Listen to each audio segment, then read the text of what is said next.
இன்றே டவுன்லோட் செய்து உங்கள் ஃபேவரட் ஷோக்களை என்ஜாய் பண்ணுங்க. பாரதி, எனக்கு ரொம்ப களைப்பா இருக்கு, நான் போய் படுக்கிறேன். சரி பாட்டி, போங்க. தமிழ், தம்பி தூங்கிட்டான். நான் படுக்கையில படுக்க வச்சுட்டு வந்துடுறேன். உனக்கு வந்து சாப்பிட கொடுக்கறேன். நாளைக்கு ஸ்கூலுக்கு போகணும். சீக்கிரமா போய் படுக்கணும், சரியா? சரிம்மா.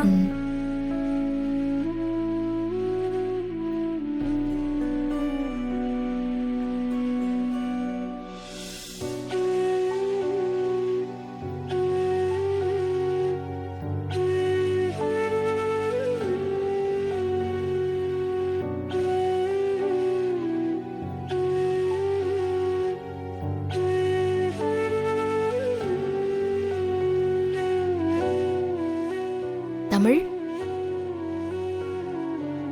தமிழ் எந்திரிமா, வா சாப்பிட்டு தூங்கு.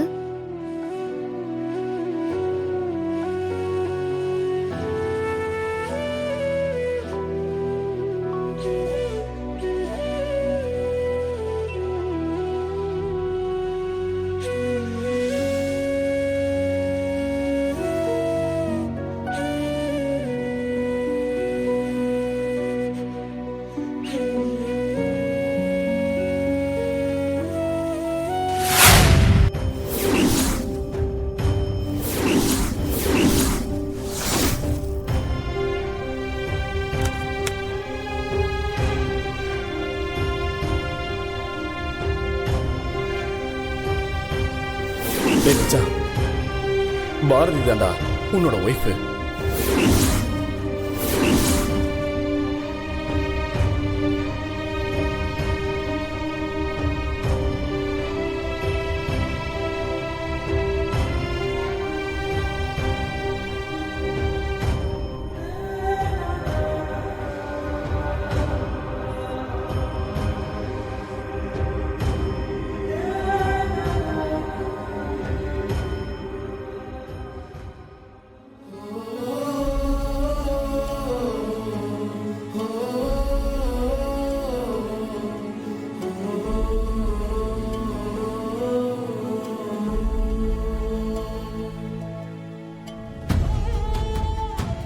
இவங்களால எப்படி என் கூட யாரோ மாதிரி இருக்க முடியுது?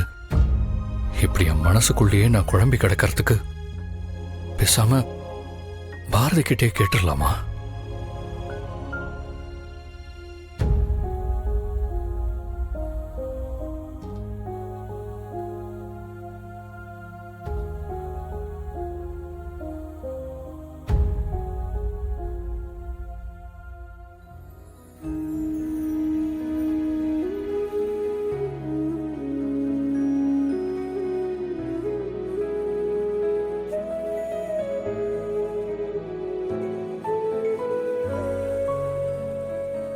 பேசாம நாளைக்கு தமிழ்கிட்ட இந்த விஷயத்தை பத்தி கேட்டுடலாமா?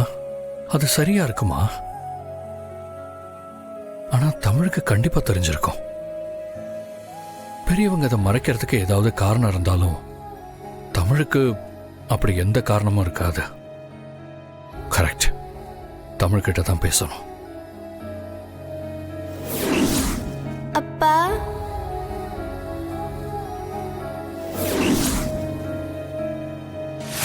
நம்ம காலேஜ் லைஃபோட, நம்ம யுஎஸ்ல இருந்த மொமெண்டோட ஒவ்வொரு நிமிஷத்தையும் நான் இப்ப வரைக்கும் பொக்கிஷம் மாதிரி என் நெஞ்சுக்குள்ளேயே வச்சிருக்கேன். உண்மையை சொல்லணும்னா நம்ம லவ்வுக்காக நான் என்ன வேணாலும் பண்ணுவேன். எனக்கு உன் கூட சேர்ந்து இந்த வாழ்க்கையை சந்தோஷமா வாழணும். நம்ம ரெண்டு பேருக்கும் நடுவுல யாருமே இருக்க கூடாது ஆதி. நிறைய குழந்தைங்க வேணும். இந்த மாதிரி எனக்குள்ள நம்ம லைஃப பத்தி 1000 கனவு இருக்கு. நீ அதெல்லாம் கேட்காம ஏதோ மிஸ் ஆகுதுன்னு திரும்ப திரும்ப கேட்டுக்கிட்டே இருக்கியே. இப்ப நான் சொல்றேன், அப்படிலாம் எதுவுமே இல்ல. போதுமா? மித்ரா என் மேல இவ்வளவு லவ் வச்சிருக்கா, கேரிங்கா இருக்கா, என்ன கல்யாணம் பண்ணிக்கணும்னு ஆசைப்படுறா. ஆனா எனக்கு இப்படி ஒரு பாஸ்ட் இருக்குன்னு தெரிஞ்சா உடஞ்சு போயிடுவா. நான் என்ன பண்ண போறேன்? எப்படி இந்த பிரச்சனையை சால்வ் பண்ண போறேன்? மித்ரா நான் பாரதியோட ஹஸ்பண்ட்னு தெரிஞ்சா துடிச்சு போயிடுவா.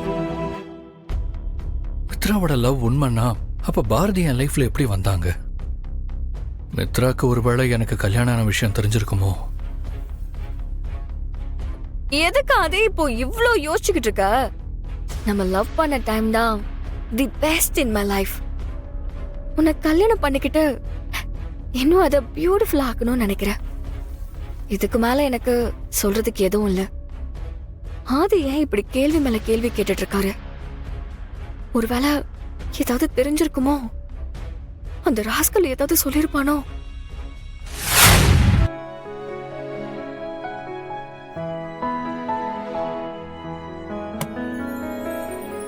தமிழ், தம்பிக்கு ஷூ போட்டு விட்டு நீயும் ரெடி ஆயிடு. அம்மாக்கு வேலை இருக்குடா. சரிம்மா. ஆதித்யா, நீ போய் சாக்ஸ் எடுத்துட்டு வா. Good morning Tamil. Good morning பா. ஸ்கூலுக்கு கிளம்பியாச்சா? ஆமாப்பா. ஆதித்யாங்க? சாக்ஸ் எடுத்துட்டு வர ரூமுக்கு போயிருக்கான்ப்பா. ஓகே, சரி, இங்க உட்கார். தமிழ், எனக்கு உன்கிட்ட ஒரு விஷயம் கேட்கணும். என்கிட்ட மறைக்காம உண்மையை சொல்லணும். சரிப்பா, சொல்றேன். நீங்க கேட்டு நான் சொல்லாம இருப்பேனா?